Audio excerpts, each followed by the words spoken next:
So for my fun spinal cord trivia, any idea what's most likely to cause a spinal cord injury because of that? If you get it wrong, you fail. You have to go back to med school. Someone shout out an answer.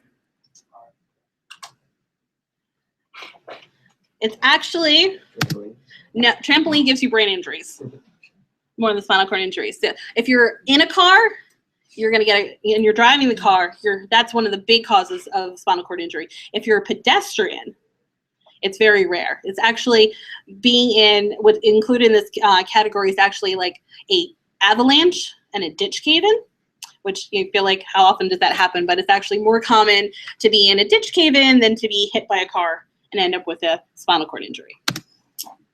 Any idea who did not have a spinal cord injury? So shout out a name.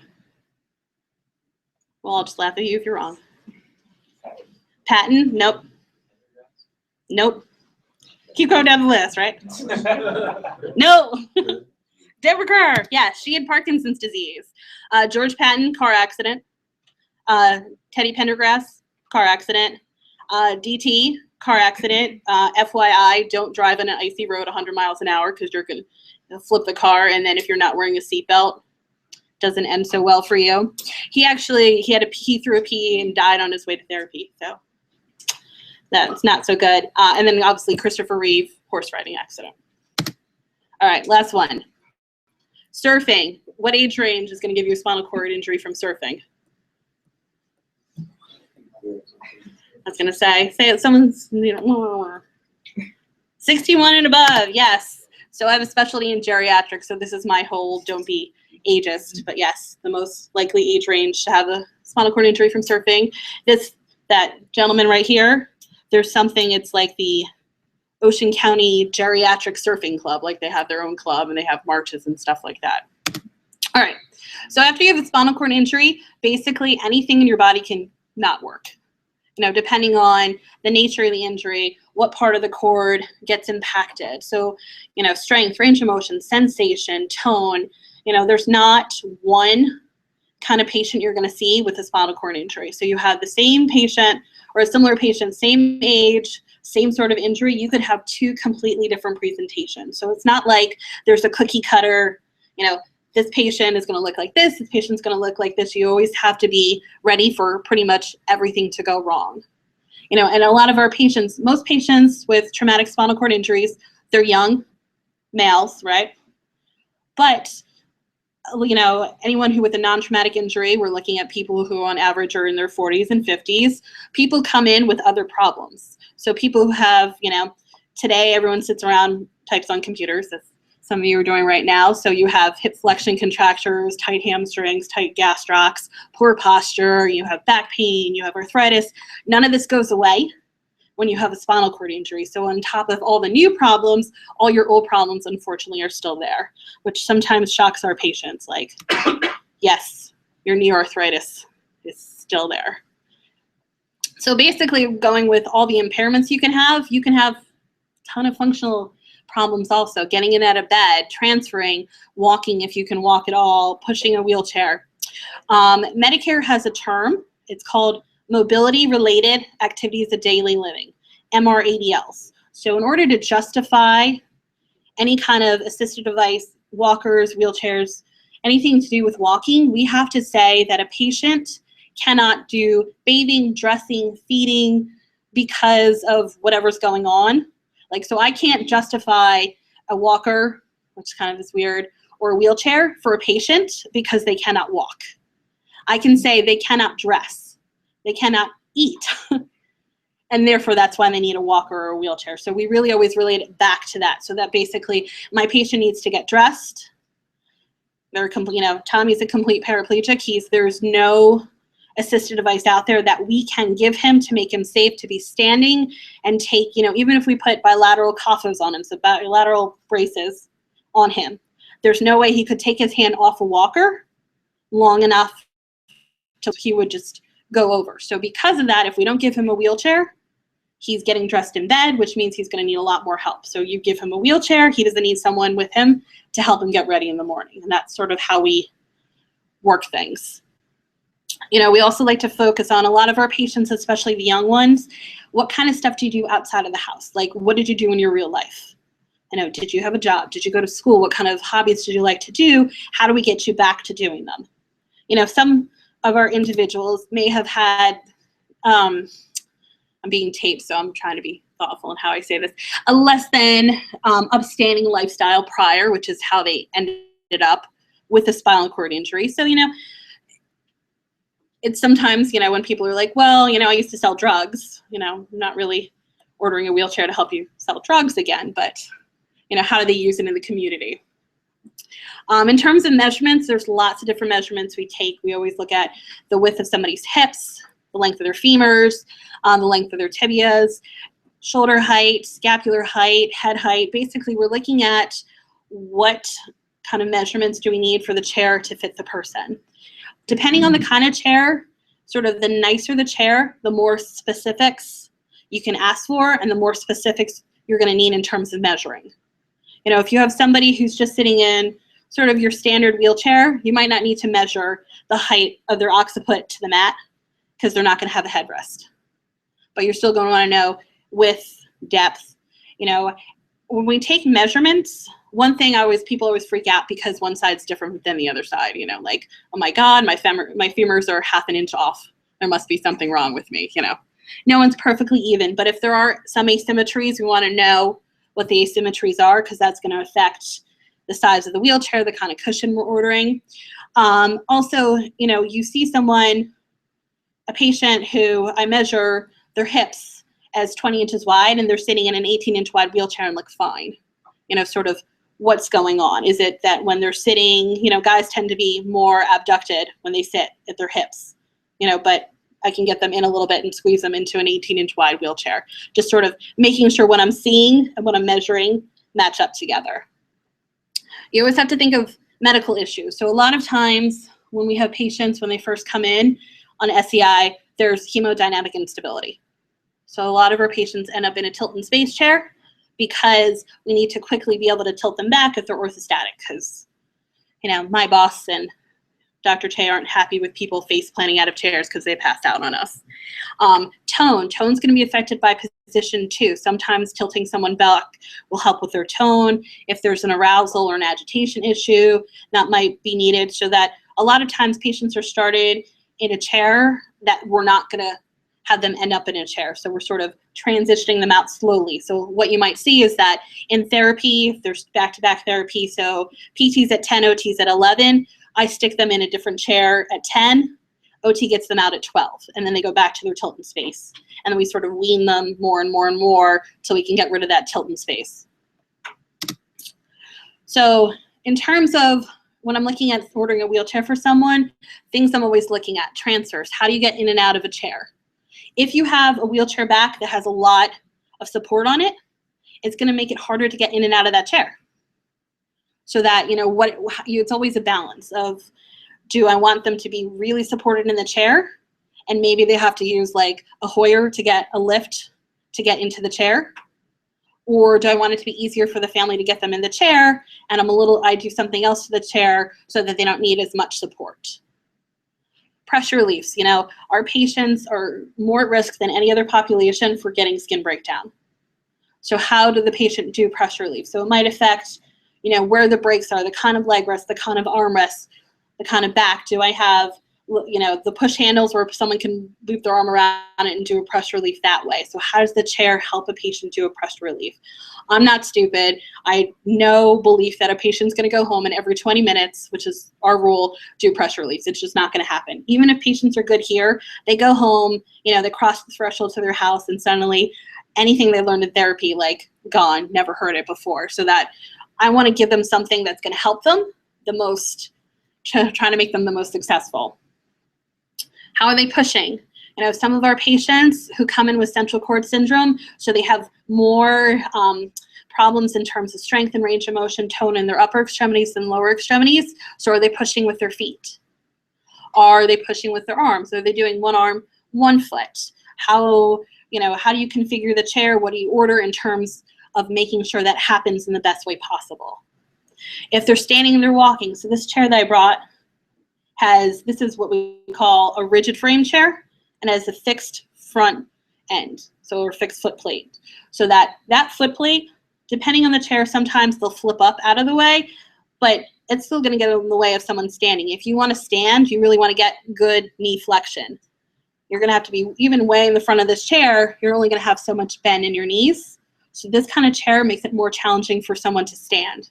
So for someone like Tommy in the video who's not doing standing, not doing walking, this kind of chair is good for him. For someone who is doing standing and walking, this might not be the best option. Where are they going to use it? This is completely true. It's been 1.5 years and I still don't really understand what happened. But I went with my boss, who does a lot of seating and positioning also, to Willowcrest to consult on a patient's chair. And we saw his chair, which was missing 2 casters. So he had, instead of 4 wheels, 2 wheels, because, again, this is, and he wasn't, a stupid individual, but his front caster had what we call shimmy. It kind of went like this a little bit. So his friend went on the internet and found that if you put it on a crack in the sidewalk and you bounce up and down, it'll fix the problem. Well, you'll snap the caster off. But the problem was, okay, question mark. But the big problem was the fact that he then did it again, So that this is someone who's like super hard on his chair. He's using it out. Philadelphia is not very good if you're not fully ambulatory. Streets are uneven, depending on where you live. Sometimes there's brick streets, there's stone. Concrete is always broken and uneven, so that I need to make sure the chair, as best I can, matches the environment. So if the patient's only using it in their home, okay, so I'm not maybe as worried as that person who's really going to have it in somewhere where they can really beat the snot out of their chair. Transportation. Are they going to be using an adaptive vehicle on their own at some point? Are they using CCT? Do I need to get transit tie downs? So just general thoughts about wheelchairs. There are many brands. There are always new brands coming up, old brands getting merged with other brands. There's different styles within each brand. There's no way anyone's ever going to know everything that's out there. You just can't. If I spent all day, I still wouldn't know everything out there. That with each brand, each style, there's slightly different options. Sometimes, like a car, they'll put out a new car. That's really the old car repackaged so they can say that it's new. But, sometimes, it's the foot plate that's different, the armrests that are different. So really knowing what you want for your patient can help you decide what's the best chair, the best cushion, the best back out there for you. There are some patients who have had long-term injuries, so something congenital. So someone, a 35-year-old who has CP, who was spastic tetraplegia, they're going to have a very specific limited number of wheelchairs, cushions, and backs they can use. Our patients who are newly injured, generally, there's a lot of different things. And people ask me all the time, why did you choose this chair versus another chair? Actually, one of the therapists this morning was like, just remind me again, why would I say this chair?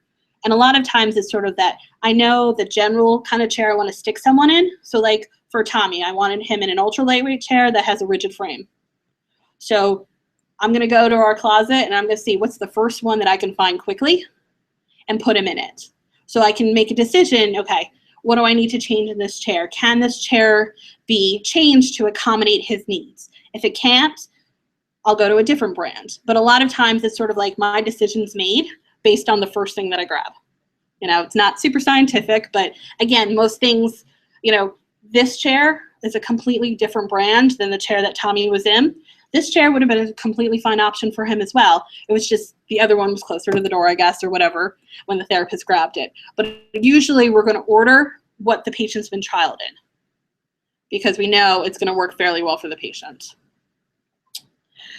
I'm guessing a lot of stuff you're going to be working with therapists in terms of ordering, but unfortunately for you guys, the real person, the end user in terms of arguing for a chair is the physician. I write a very short, concise 12-page letter about every little thing on the wheelchair, why we need it and how the world's going to come to an end if, the patient is going to spontaneously explode or something like that if they don't have everything I'm asking for.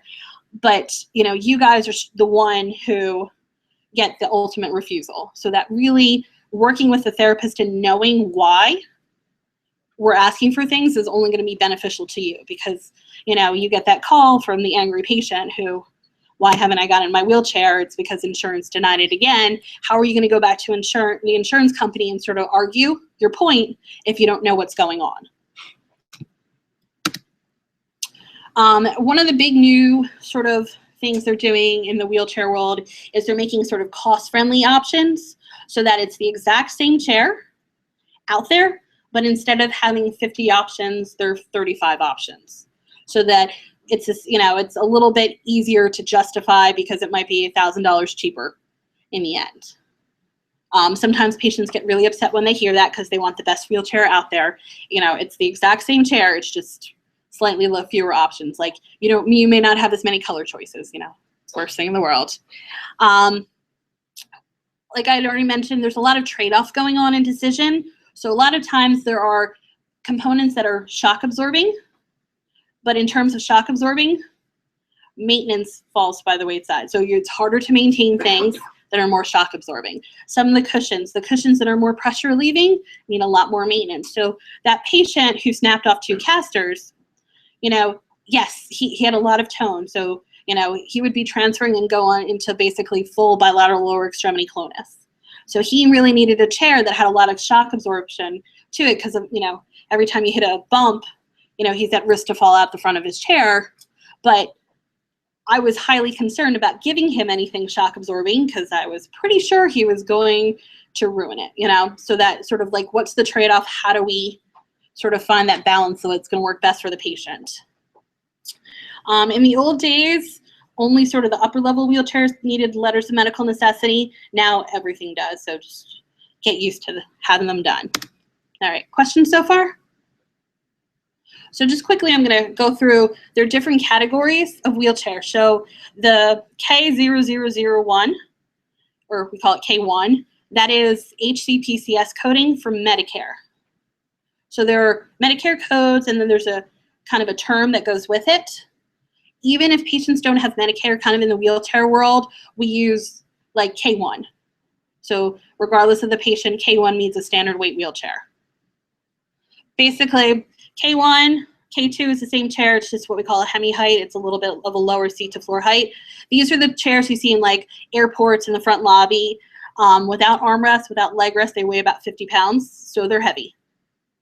That essentially, if you can't push a chair, if it's not documented in some way a patient's independent in pushing a wheelchair, this is the only wheelchair you qualify for. So sometimes it's being very thoughtful about how you're documenting what you're saying. Is a patient going to be independent to propel a wheelchair for 20 minutes? No. Can they push a wheelchair for 10 feet, therefore they can get in and out of the bathroom by themselves? Yes.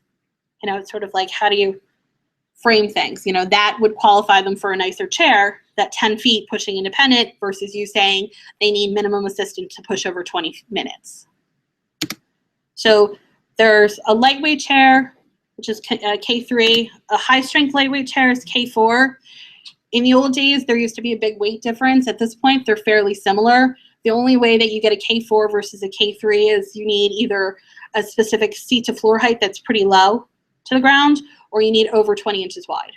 But otherwise, they're fairly comparable. So this is the kind of chair you get for patients who are, if you had to say, are they wheelchair users, are they walkers? They're more of the walker than a wheelchair user. So it might be 51% of the time they're walking, and the walking might be still with assistance, but they're going to, more of the time they're walking than they're using the wheelchair.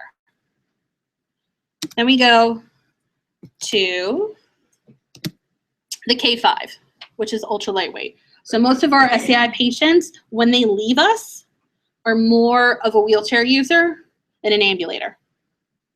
And it's hard because sometimes we know that by the time our patients get their chairs, they're going to be walking. They're not even going to need the chair. But it's one of those things that if a patient never got any better than they were at that point in time when they leave the hospital, this is the chair we want to get for them. So basically, our justification is that the patient, the majority of the time, or essentially their only real safe means of mobility, is this kind of chair. They come in 2 different kinds. There's the rigid frame, like this one. A rigid frame, the top can fold down. And then there's folding frame, which kind of folds this way like normal wheelchairs do. The wheels are going to come off of all of them. These chairs are intended to be very easy to transport, so that, you know, sometimes people are very concerned about how am I going to get them in and out of cars? How am I going to, you know, get on and off buses? They're intended to be really easy to use. So this is about 20% of an order form for K5 chairs. So in terms of if we're looking at for a K3 or K4, our options are you can have like an even width and even depth. So I can have a 16 by 16 chair. I can have a 20 by 18 inch chair. K5s, you can get whatever width and depth you want within reason. You can't get like a 33 by like 7 wide chair, but you can get a 15 by 19. You could get like a 17 by 18. So basically, these chairs are the patient's only means of mobility. So they want the chair to fit them really, really well. If you think about Tommy swimming in that chair, like that chair was way too wide for him. If we were ordering a K4 for him, we might not be able to get the chair close enough where he has really good biomechanics when he's pushing, because we don't have that option. So for someone who's using the chair full time, we want to make sure that that's part of our justification. So if a wheelchair is too wide, you're not really using your arms in a good way to push. You're going to get repetitive stress injuries. Your patient gets a rotator cuff tear, and now they need a power chair. So I need a chair that can be a little bit more narrow, and now when I'm pushing much more efficiently. The other thing about these chairs is that's different, so that on K3 and K4, the axle, so where the wheel attaches to the frame of the chair, it can go up and down a little bit. K5s, it can go up and down more, but it also can move forward and backwards. So that for Tommy, when he was pushing up that hill and he kept kind of going into the wheelie position, what happened was the wheel was too far in front of him compared to where it would have been. So basically, if you think of you're sitting in a chair and the wheels are behind you, so the wheels are behind where your body weight is, you have more weight towards the front of the chair. It's going to be harder for those casters to lift up in the air. So the more posterior the wheels are, the more stable the chair is, but the harder it is to get over obstacles. So we sort of, while the patients are here, slowly move the wheels forward so that they can learn how to do a wheelie. Because our expectations when a patient leaves who's going to be in this kind of chair, they can do a wheelie, you know, and some of the higher level skills that you need to do wheelies, like curbs, ramps, you know, sometimes patients spin themselves in wheelies, you know, all that kind of fun stuff. So that this chair will allow you to do that. So it's another way that we justify sort of biomechanics for propelling, is that wheel can be moved sort of on the anterior posterior to make it most efficient. By having the axle be able to go up and down, we can put the chair in what we call dump, so that the front of the chair is higher than the back of the chair. Putting the chair in dump helps people who don't have good trunk stability. So I don't need to necessarily get a back with a lot of lateral support to help the person stay upright in the chair. I can kind of angle their seat a little bit, and that'll help do the same thing. So that way I don't have to worry about transferring it out of the chair with this big back. There also are manual tilt and space chairs. So this is for the patient who has hemodynamic instability, if there is a tone issue that continues, if there's an agitation arousal issue that continues. But this is a patient who can't do pressure reliefs on their own, and they're not going to be safe to use a power chair. So that for whatever reason, a patient can't be, you know, is not safe. We had a patient who did most of a backflip. You know, unfortunately, it's that last 25% that really ruins you. So he landed on his head, strong enough to end up with a spinal fracture. You know, what are the odds there's not some brain injury involved with that as well? So that we stuck him in a power chair. I can't remember who. I was going to say, one of you I'm sure will remember. It was a fun Memorial Day when he was outside the front of the hospital with a pillow on his lap that was smoking because he had been smoking and then caught the pillow on fire. And Can't make this stuff up. My question was, one, non-smoking campus, so that's a problem, but the patient with no hand function who lit a cigarette for him and stuck it in his mouth and thought that was a good idea. But he kept, every time he would drive, he would hit a wall, he'd almost run down patients. One day I got called into his room, the foot plate, which is metal, you know, that is welded to metal, had come off, you know, on its own. You know, it happens all the time. It just fell off doing nothing. So that basically he rammed the chair into something so hard that he broke metal. You know, not the patient to give a power chair to. Clearly unsafe. You know, so that maybe our only option for him, he actually did better in this kind of chair for God knows what reason. His brain understood it better. But otherwise our option is a manual tilt in space. So someone else has to push you, someone else has to change your position. Generally, though, our patients, if they're not appropriate for manual, we're going to power. So there are different classifications. One group 3, is for patients with neurodiagnoses. So it's pretty easy for us to say our patient has a spinal cord injury, we get a power chair. So it's not as hard to sort of justify why. Basically, we only have to say is we tried a patient in manual, or the patient's not even appropriate to try in manual. You know, somebody who has a fairly complete tetraplegia is not going to be able to push a manual chair, you know. So there are different things the chair can do. The chair can do tilt.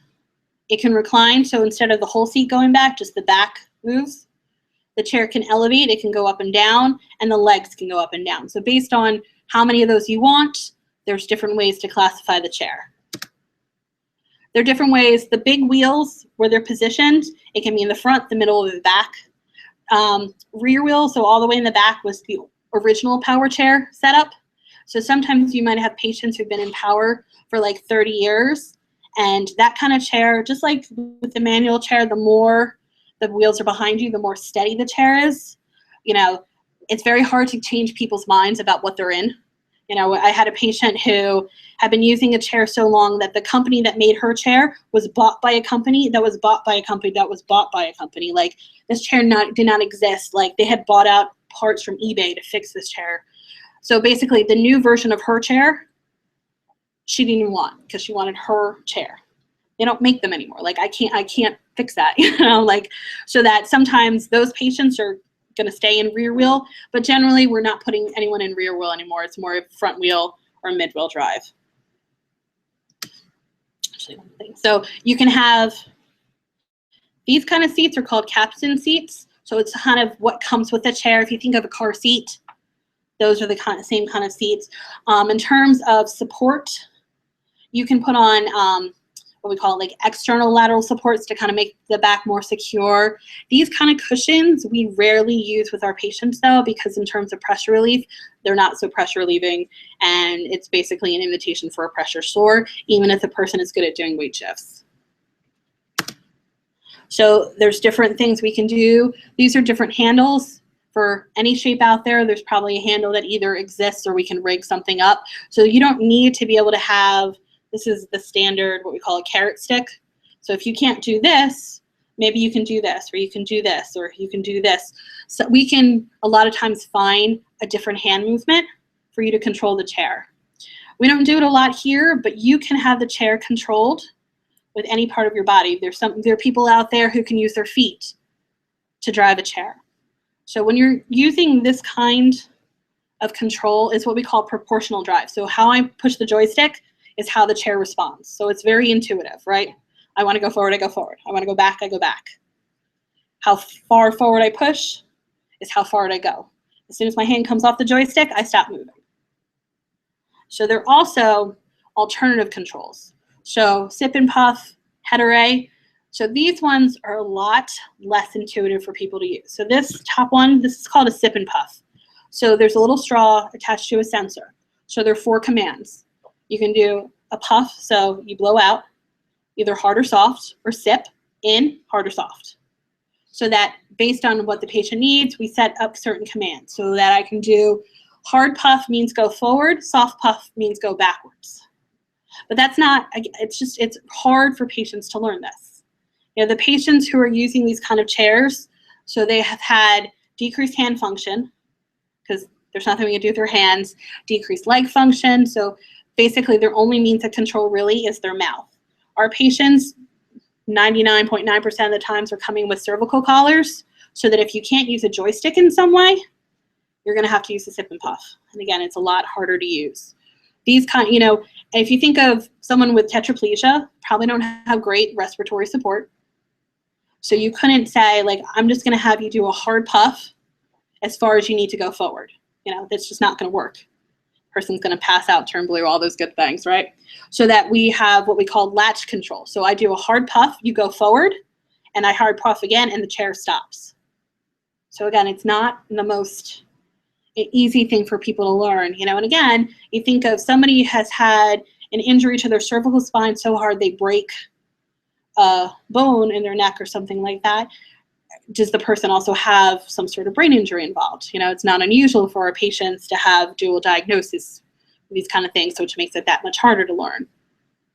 There is also, this is the head array, so that each pad can be set up to take a command. So it's a little bit easier, so that if I want to go forward, I put my head backwards. If I want to go to the left, I lean to the left. So it's a little bit easier, but if you're in a cervical collar, you can't use that. So that it makes it a lot harder. Technology has really improved a lot. They do a lot of what they call mini joysticks, so that you need like barely any pressure to make it go. So that as technology is improving, we have to use sort of the sip and puff and the head array a lot less than we used to have to do like 10 years ago, which makes it a lot easier for patients to drive. This is called an intended control. So for somebody who fatigues easily, they're fine driving the chair at home, but not in the community, someone else can drive the chair. It's really hard to drive the power chair standing next to it. It's challenging, and then you tend to get in the way of the chair. So having it behind makes it a little easier for someone's helper to control it. There are what we call power assist wheels. So if a manual chair met a power chair, they fell in love and had a baby, they'd be power assist wheels. Basically, they're motors in the wheels. So the wheels themselves are really heavy. They're like anywhere from 30 to 50 pounds for each wheel. So they're heavy, but how you set it up is when you touch the rim, the amount of pressure that you push and how the wheels are set up, the motors will take over. So the chair basically helps. So the power chairs, everyone loves power chairs, right? Power chairs, I always talk about how if only the leaders of the Middle East had power chairs, we'd have peace, because they fixed everything. But, power chairs can be hard to get. The big thing, getting in and out of the house. How do you get it upstairs, There was a patient who I worked with years ago who he lived on a third floor walk up and wanted a power chair because he got tired when he walked. Walk more, it'll help you out. So his therapist said, how would you gonna get a power chair up and out of your house? Oh, my friends will take it. You're not gonna have friends if they're expected to carry a 200-pound chair up and down the stairs, 2-3 times a day. It's just not going to work. So, in terms of transportation, you have to, unless you buy a van that you can use a power chair in, you're taking CCT. So that I have to, get picked up 5 hours before an appointment, and maybe they forget me, or, I end up late somewhere. So there are a lot of things that are hard logistically to deal with power chairs versus an ultra lightweight chair that you can fold up easily and stick in any car. But using power assist wheels, it kind of gets you, the best of both worlds. One of the awesome rules of Medicare, after, you can't use a walker to walk with, is you can't order someone power assist wheels until they've had a manual chair for a year and not been able to use it. So you have to have no success for a year. Go figure that one out. So it makes it challenging, so sometimes for that patient who I really would want to get manual with power assist wheels, I have to go and order a power chair because I can't have my patient not be able to get around and do what they need to do for a year. That's insane. Generally, it's about 60. Well, it's 60 per diagnosis, so that, hey, you're hoping something else goes wrong with you and you can get more therapy, right? They do make actual standards as part of a wheelchair. There's some debate out there in terms of how well these get covered. There's a lot of benefits to standing, but one of the problems is just how do you get covered? Will they get covered? If the patient has the funds and can do them themselves. There are manual ones. There's ones that can be incorporated into power chairs. To have a stander on a manual chair and have that as the primary means of mobility, it makes the chair really heavy. It's hard to push. The wheels, because they need to be really posterior when you're in full stand, otherwise you're going to tip over and flip, and then you end up with a brain injury in addition to your spinal cord injury. Because the wheels are so far back, you don't have good propulsion biomechanics. So that, I'm not sure, honestly, I'd ever order this kind of chair for a patient. That would be sort of the patient's secondary chair to help them stand up. So there are lots of different accessories for wheelchairs. I'm not going to hit them all, but pretty much anything you need is out there. It's just sort of knowing where to look. So cushions. I encourage everybody to sit on cushions. That's we have vendors who come to us, and the first thing I do is I start taking the cushions apart and I'm sitting on them. So we have all different kinds of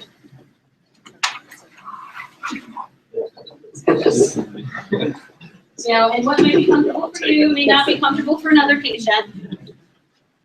So there are different categories. So there's the general use category.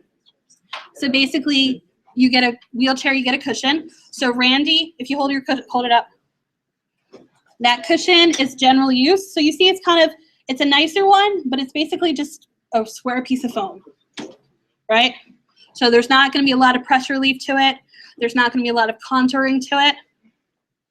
But this is, for most of our patients, we're getting something that has some sort of skin protection component to it or positioning component. So I'm sorry, I don't know what you haven't met you yet. Sorry, what's your name? So if you hold that cushion up, so you see there are big cutouts in it to kind of hold someone's butt and legs into place. So they're having that good pelvic position in the chair. One big thing is, we ask a lot of times for cushions to help someone maintain skin integrity. We'll have patients, though, who come back with, a stage 4 and 3 weeks after discharge, and I don't understand. You got me that cushion. Did you do a pressure relief?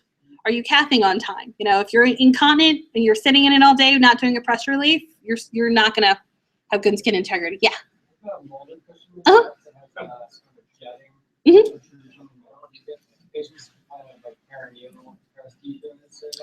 Not usually, because these cushions are designed, there are going to be patients out there that nothing really fits. But it's going to fit most people's body type. But that's why we're going to try these with the patient to make sure that it's actually fitting the way that we want it to fit. One of the big cushions, we have it floating over by Randy again. It's called, the brand is Roho. Those are high profile cells because they're about 4 inches high, and it's a single chamber so that all the cells are connected. If you're going to look at someone's skin integrity and how they sit on a cushion in terms of pressure relief, almost everyone is going to look the best on that kind of cushion. That kind of cushion, all those cells, though, are linked together, which means that if you have a hole in one, the whole cushion is useless. So that cushion, sort of what I was talking about, that payoff, it's the best in terms of skin protection, but it takes a lot of maintenance. So our patient who snapped off his 2 front casters, that is the worst cushion to give him. He's going to be sitting on nothing. You might as well not even waste your time getting him a cushion, right? There are a couple of cushions floating around that are what we call J3 cushions. So there's a foam base, and then there's either air or some gel in the back so that your pressure-sensitive areas are on gel or air, but you're sitting on a firm base. This one. We do a lot of pressure mapping. So we're looking at patients. I was going to say, that's okay. That's air equalizing. It's all right. So basically, we're looking at what a patient's sort of pressure-sensitive areas look like on the cushion. So that blues are good, yellows and greens are okay. Anything of the fire color, yellow, orange, red, that means there's a lot of pressure. In terms of pressure mapping, there's no rule in terms of this, if at one point on the sensor, if you have 150, that's bad. But at 149, it's good. There's no real rule, like how much area having pressure over is it a problem. There aren't real rules, So we're kind of taking a snapshot saying, does this look like it's a problem? Does it look okay?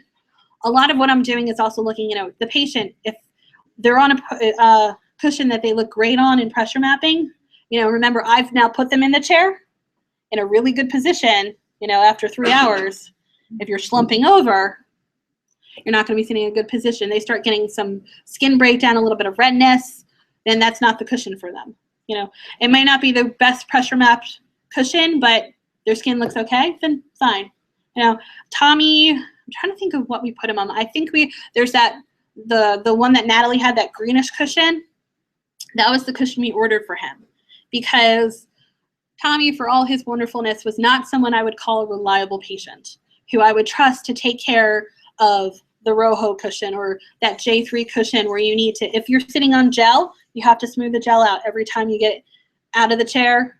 Otherwise, you're going to kind of what we call bottom out. If you're always sitting in, pressure sensitive area at the same place, and gel is just going to go lower, lower, lower, and then you're sitting on hard foam. Tommy couldn't remember to do pretty much anything that we asked him in therapy. He wasn't going to remember to do that. So we had to get him a cushion that, in terms of pressure mapping, wasn't as good, but it wouldn't take any of his brain power to remember to take care of the cushion. For backs, there are different categories of backs having to do with the amount of support the back gives. So there's a general use, basically you get a wheelchair, you get a back.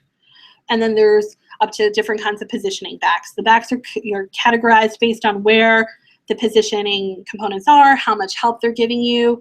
But again, it's only one piece. One of the things that the backs do, like I said before, it makes it harder to get in and out of the chair. But what it can also do is it can really interfere with someone's ability to push. So if you have something right here snugging you in, you're not going to be able to necessarily bring your arms back quite as much. And you're having propulsion biomechanics problems. So again, it's always that there's never a clear answer. Absolutely, this is going to work for a patient. That's going to work for a patient. It's sort of what's the best. Can I put the chair into dump? The backs, the cushions go on any kind of wheelchair. So if I have a patient who, it's very easy to justify a K5 chair for someone with a spinal cord injury. It's a lot harder to justify that for someone with an amputation or a stroke. So that I have a patient with a stroke, I'm probably not getting this kind of chair, so I can't put the chair into dump. So I'm going to need a back with a lot of lateral support. But is that going to affect how the patient gets in and out of the chair? Is it going to affect how they're pushing? I have to now make a judgment call. What's going to be sort of the best of both worlds? Meet somewhere in the middle. How do I get it to work best for my patient?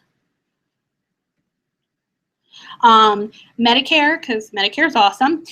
They have this new rule that's been around for a little over 2 years, so that they have 2 different categories of equipment. There's what we call DME, durable medical equipment, and complex rehab technology, CRT. K1 through K4, walkers, crutches, canes, those are all considered DME. Anything that's K5, manual tilt and space power, that's considered complex rehab. So those are understood to be much more complex chairs. You have to have an assistive technology practitioner, an ATP, so you have to have a special certification to be involved with ordering those kind of chairs, versus sort of the more simple and ambulatory device kind of things are considered DME. One of the ways that Medicare decided to cut cost was that they had something called competitive bidding. So they asked all the vendors out there and said, if you want to be able to get it reimbursed by Medicare, you're going to give us a list of thousands of pieces of medical equipment, and you're going to tell us how much you're going to charge for each one of them. And the low bidders won. So that we only have 3 companies we can use for someone with Medicare if we're using DME. It makes it very challenging. You may hear therapists say very nasty, horrible things about these companies and our frustration, but it makes it really challenging, because the company is, if we can't get what we want from companies and we don't have anywhere else to go, we're kind of, our backs against the wall. So it does make it challenging. Depending where you guys all end up, the Northeast, there are a lot of vendors we can use, versus other parts of the country, you may have one vendor and one vendor only that you can use. We have patients sometimes who are from like the middle of the state, or even like beyond the middle of the state, so that our vendors don't service out there. So they can't give equipment to patients. So we had a patient who kind of mid-upper Pennsylvania, we had so much trouble finding a vendor who would be willing to give this patient equipment because they're going to have to take care of that equipment because the patient had Medicare. So it becomes a whole big to-do sometimes. Luckily for most of our SCI patients, because they do get ultra lightweight or power chairs, we don't have to worry about that. Take-home message is, as with the cushions, you know, nothing is going to fully make you understand the joy of trying to drive a power chair with a sip and puff mechanism than to get in it, or to feel what it's like to use a K3 versus a K5. How does that feel? So I always encourage people, not everyone takes me up, very few people take me up on it, but try, you know, when you're on SCI, even when you're not on SCI, give me, you know, like an hour notice so we can rig something up for you. But to really fully understand, for more than 2 seconds of sitting on a cushion, you know, a cushion feels great after 2 seconds, but you know what, after 5 hours, how do you think that feels? You know, or it feels it's really easy to push a chair, but you know what, I've been pushing it now for 2 hours and my arms are killing me. Like, you'll just have a better appreciation for what your patients have to go through. All right, any questions? All right, thanks guys. Thank you.